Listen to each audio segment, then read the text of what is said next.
There's a moment in every soul's journey, a moment where the world seems too loud, and every voice is screaming what you should be, how you should act, what you must achieve to be accepted. And in that chaos, you begin to forget who you truly are. But hear this. You don't need their approval. That whisper in your spirit, that flicker of resistance deep within, it isn't rebellion. It's truth. It's God reminding you. You are not here to please them. You are here to rise. This is your message. And your moment. The sky had been a constant shade of gray over Liana's life. She was a woman of quiet power, the kind that didn't beg for attention, but moved mountains in silence. Yet, she was exhausted, not from the battles she chose, but from the ones others forced upon her. Every step she took was scrutinized. Every dream she dared speak was measured, judged, dissected. "You're too ambitious," they said. "You're not spiritual enough," others whispered. "You should be married by now. You should settle. Be smaller. Be easier to understand." The approval she never asked for was being dangled before her like a prize she didn't want, but needed to survive. It was as if the air itself required permission from others before she could breathe. She worked a corporate job she hated, walking hallways with false smiles and drowning her own voice just to be labeled a team player. Her ideas were stolen, her silence mistaken for weakness. Even at home, her mother sighed through her disappointment, comparing her to other women who had made better choices. But one night, something happened. Liana couldn't sleep. The storm outside mirrored her unrest. Rain tapped against her window with a rhythm that felt deliberate, like an old forgotten code. She sat up, pressing her palm against the cold glass. That's when she heard it. Not a sound, but a feeling, a warmth rising in her chest. Not from herself, not from anything around her, but within her, a pull, a nudge, and a sentence, clear as a bell in her spirit. "You don't need their approval. I made you." She gasped. The words weren't hers. They were too calm, too rooted in something ancient and eternal. They echoed with strange familiarity, like she was remembering something she never realized she'd forgotten. She turned her face upward, her eyes filling with tears. "God, is that you?" No thunder answered. No angel appeared. But the stillness that followed was so profound, so sacred, that it was an answer. And so began the unraveling. The next morning, Liana didn't follow her usual routine. She didn't check her phone for messages. She didn't reapply her makeup 3 times to please standards she never set. She brewed coffee, sat by the window, and listened to herself. That day at work, when her manager dismissed her idea and gave credit to someone else, she stood up, not in anger, but in truth. "Actually, I wrote that proposal," she said with measured firmness. Her voice didn't shake. The room went silent. Her co-workers stared, but she didn't flinch, because something had shifted inside her. She was no longer chasing applause. She was walking with conviction. After work, she visited her parents. Her mother, as expected, started her usual tirade about finding a husband, settling down, choosing something real. But this time, Liana didn't shrink. She met her mother's gaze and said gently, "I'm building something real. Just because you can't see it yet doesn't make it less true." There was no shouting, no drama, just a woman reclaiming her divine authority. But of course, freedom always invites resistance. That week, her social circle began to shift. Friends she had always leaned on grew cold. Invitations stopped. Backhanded compliments increased. "You've changed," they said. "You think you're better than us now?" Liana smiled softly. "No, I just finally believe I was never less." That's when the dream started. At night, she'd find herself in a grand hallway, long, arched, filled with glowing doors. One by one, they'd open. Inside were moments from her life, but distorted. She saw her childhood self, crying in a closet because she spoke out of turn. She saw a teenage version of herself tearing up her own drawings because a teacher said they weren't good enough. She saw herself again and again, shrinking to fit into rooms never meant to hold her. But then, in the dream, a mirror appeared. Liana stepped toward it. Her reflection was different. Her eyes were golden. Her skin pulsed with light. She looked unbreakable. And a voice behind her whispered, "This is who you've always been." She woke up sobbing. That Sunday, instead of sleeping in or numbing her pain in distractions, she walked to a local chapel, one she'd never visited. She didn't know what she was looking for, but as she stepped inside, the scent of old wood and candle wax wrapped around her like an embrace.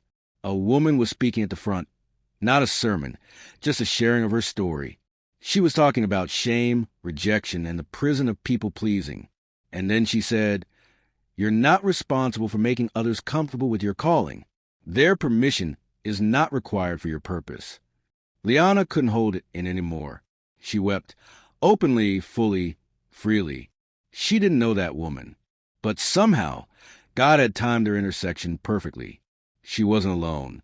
By the time she left the chapel, Liana was lighter, not because all the judgment had vanished, or because everyone suddenly applauded her decisions. No, the world was still the same. But she wasn't. She began documenting her journey, writing every day. Her story turned into a blog, then a podcast, then a movement. Women wrote to her. Men reached out. Strangers said, "I didn't know how badly I needed to hear that." Because when you stand in your truth, others see a reflection of what's possible.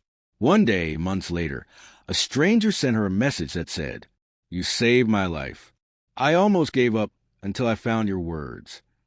Liana stared at the screen, trembling, and then she heard it again.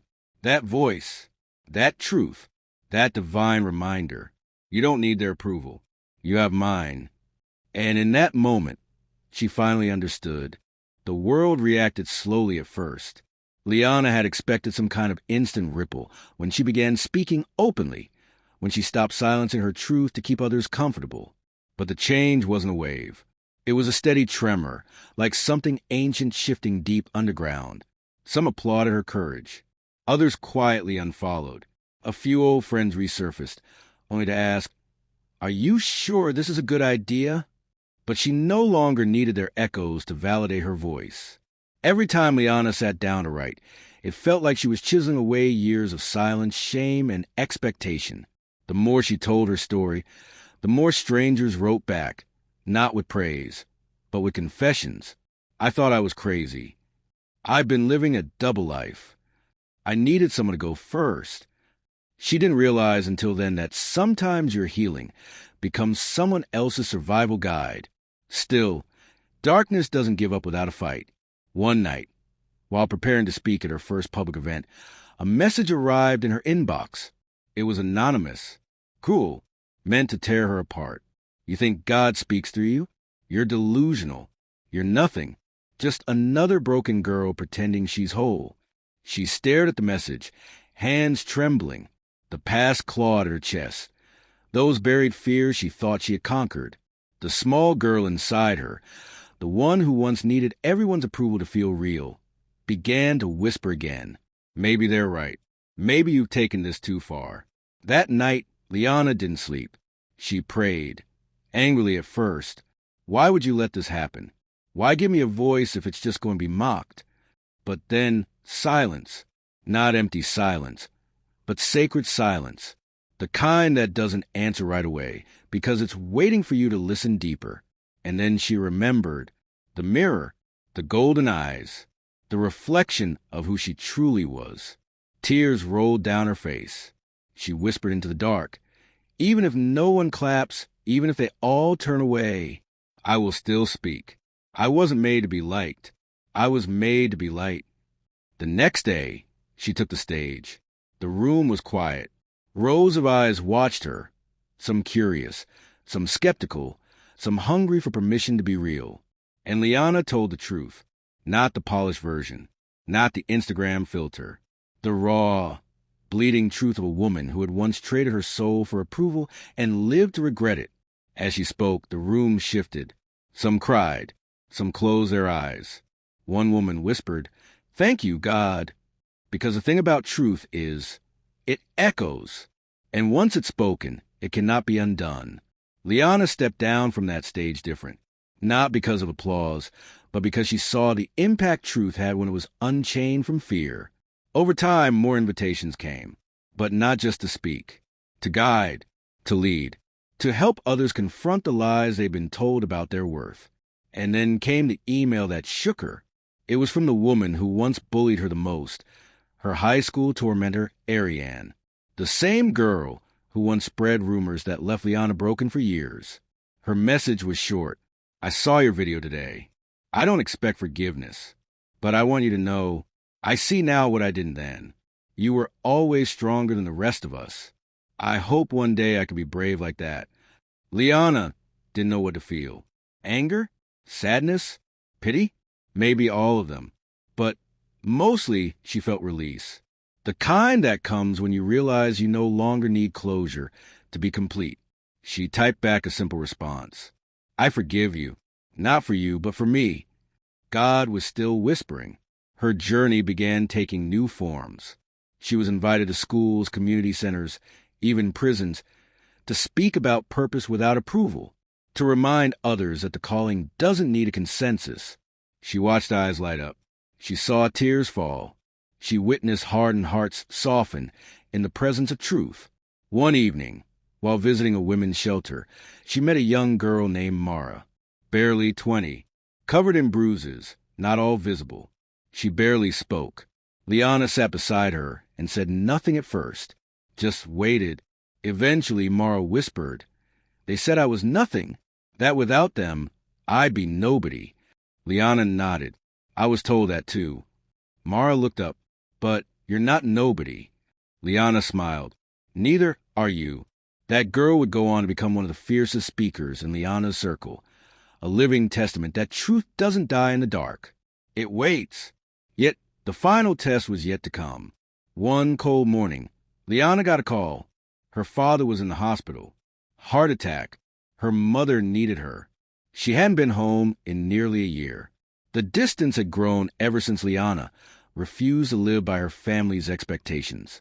But blood still called, and love, real love, endures even the coldest silence. When she walked into the hospital room, her mother barely looked at her. You're dressed like a speaker, her mother said with a sneer. Liana exhaled softly. That's because I am one. Silence. Her father stirred, opening his eyes. You came, he whispered. Of course, she said, taking his hand. Later that evening, as they sat in the sterile waiting room, her mother finally broke. I don't understand you, Liana. You had everything. A good job, a chance at marriage, a normal life. Why throw it away to chase God? Liana turned to her slowly. There was no venom in her voice, only truth. I didn't throw anything away. I just stopped living someone else's dream and started honoring what God put in me before I was even born. Her mother's eyes filled with something unexpected. Not anger, not resentment, fear, because deep down, she knew Liana was right. She had once had dreams, too, but fear made her trade them for acceptance. And now she was watching her daughter do what she never could, break free. The next morning, as Liana was about to leave, her mother handed her something. It was a photo, an old one. Liana as a child, holding a paintbrush, her eyes shining. I found this last week, her mother said. I don't know why I kept it, but maybe it's always been you. Liana looked at the picture. A tear slid down her cheek. She didn't say anything. She didn't need to. The moment said it all. Back home, she placed the photo on her desk, and beneath it, she wrote the words that had followed her since that rainy night. You don't need their approval. I made you, God. That became the title of her first book. It went on to touch thousands, not because it promised easy answers, but because it dared to speak the hardest truth. You were not created to be liked. You were created to live on purpose. And no applause, no rejection, no worldly title can define what God has already declared about you. And in every soul that dares to rise, despite the criticism, despite the silence, despite the fear, a ripple begins, one that cannot be stopped, not by judgment, not by rejection, and certainly not by those too afraid to live the truth, because God's voice is louder than their opinions, and it is calling you now